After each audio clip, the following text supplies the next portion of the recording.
یا اللہ میری امت گناہگار ہے، ذرا غور کریں۔ آج کوئی بڑے شہر میں جاتا ہے، وہاں جا کر اپنے بچوں کو یاد رکھتا ہے، اپنی بیٹیوں کو یاد رکھتا ہے، اپنے نواسوں کو نواسیوں کو یاد رکھتا ہے۔ پیارے محبوب علیہ الصلوۃ والسلام نے جن کو جنت کا پھول قرار دیا، حسن و حسین کو وہاں یاد نہیں کیا، ان کے لیے کچھ نہیں مانگا۔ جس کو جنت کی کلی قرار دیا، سیدہ کائنات کے لیے کچھ نہیں مانگا، اپنی گناہگار امت کو یاد رکھا۔ ذرا غور تو کرے اے امتی، ذرا اپنے آپ کو جانچ پڑتال تو کرے۔ پیارے محبوب نے تو ہمیں نہیں بلایا، ہم کیوں آج بھول گئے؟ اور وہاں سے جب واپس لوٹے تو ایک عظیم تحفہ لے کر ہے نماز کا، ایک عظیم نماز کا تحفہ لے کر ہے۔ اور موسیٰ کلیم سے آپ کی کافی باتیں ہوئی، کثیر تعداد کے اندر گفتگو ہوئی،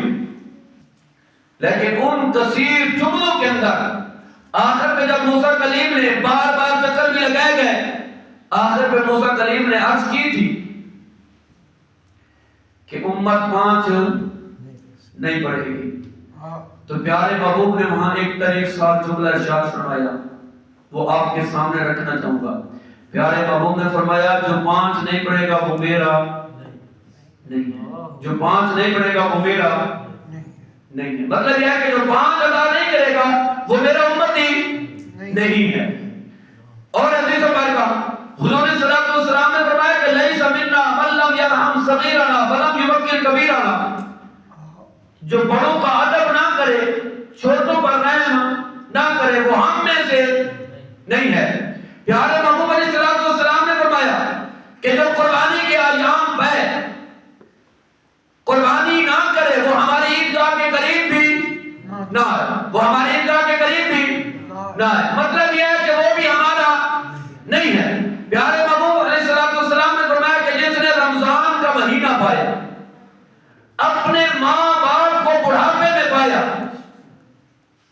ان کا ادب کر کے، رمضان کا ادب کر کے جنت نہ حاصل کر سکا،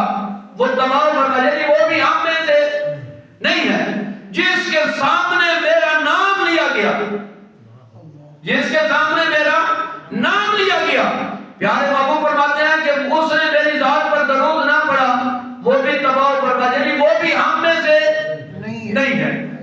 میں اور آپ ذرا غور کریں، ان فرامین کو بھی کبھی پڑھ دیں، ان کے اوپر بھی کبھی غور و فکر کریں کہ یہ فرامین ہمیں کیا پیغام دے رہے۔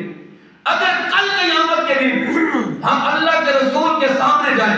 عرض کریں یا رسول اللہ صلی اللہ علیہ وسلم، ہم آپ کے امتی ہیں، ہم آپ کے چاہنے والے ہیں، پیارے محبوب صرف اتنا ہی فرما دیں،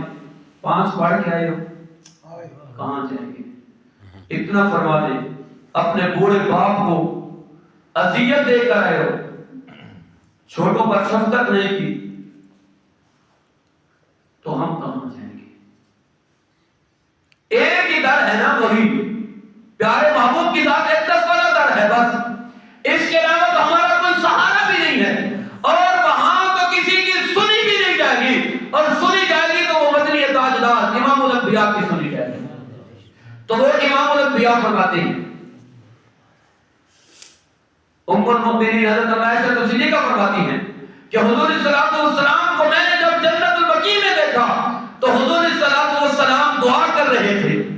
کہ اے میرے پروردگار عالم، میری امت کی بخشش فرما دے، میری امت کو معاف فرما دے۔ اس رات جو آنے والی رات ہے 15 شعبان المعظم کی رات، اس رات کے حوالے سے حضرت علی المرتضی شیر خدا رضی اللہ عنہ تو حد کر دیتے ہیں اور فرماتے ہیں کہ ابن ماجہ کی حدیث مبارکہ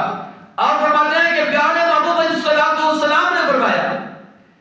کہ رب تعالی نصف شعبان المبارک کی جب شام ہوتی ہے، غروب آفتاب سے لے کر رب تعالی آسمان دنیا کے اوپر اپنی شان و شوکت کے ساتھ، اپنے جاہ و جلال کے ساتھ، اپنی رحمت اور مہربانی کے ساتھ نزول فرماتا ہے، یعنی رحمت کے ساتھ آسمان دنیا کے اوپر نازل ہوتا ہے اپنی شان کے مطابق۔ پھر رب تعالیٰ آوازیں لگاتا ہے، کوئی ہے مجھ سے بخشش مانگنے والا، کوئی ہے آج مجھ سے اپنے گناہوں کی معافی مانگنے والا؟ رب تعالیٰ قرآن پاک کے اندر ارشاد فرماتا ہے ان اللہ یحب التوابین ویحب المتطہرین، رب تعالیٰ کے پسندیدہ بندے وہ ہیں جو گناہوں کی معافی اور استغفار کرتے ہیں۔ رب تعالیٰ کو جگہ پر ارشاد فرماتا ہے یا ایھا الذین آمنوا توبوا الی اللہ توبۃ نصوحا،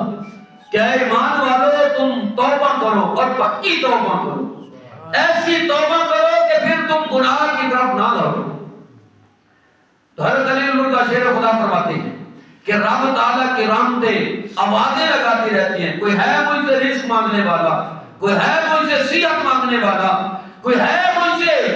اپنی آخرت کی بخشش مانگنے والا، کوئی ہے مجھ سے ایمان کی دولت مانگنے والا۔ یعنی ساری رات رب تعالیٰ کی رحمتیں آوازیں لگاتی رہتی ہیں، اور اس رات کے اندر اگر کوئی بندہ خلوص نیت کے ساتھ اپنے رب کی بارگاہ کے اندر سجدہ ریزی کرے، اور پیارے محبوب علیہ السلام فرماتے ہیں کہ اس کی رب تعالیٰ کامل مغفرت فرما دیتا ہے سوائے چند لوگوں کے، یعنی وہ بھی اگر توبہ کر لیں تو رب تعالیٰ ان کی بھی مغفرت فرما دیتا ہے۔ تو رب تعالیٰ نے یہ جو راتیں ہیں یہ صرف اور صرف امت محمدی کو خاص راتیں عطا کی گئی۔ مشکات المصابیح کی ایک حدیث کا پیارے محبوب علیہ السلام نے فرمایا کہ میری امت کو 5 راتیں عطا کی گئی جو پہلی امتوں کو نہیں دی گئی تھی۔ وہ 5 راتیں کون سی ہے؟ ایک رات نصف شعبان المعظم کی نصف رات، یعنی 15 شعبان کی رات، ایک رجب کے پہلی رات، یعنی رجب کے مہینے کی جو پہلی رات ہے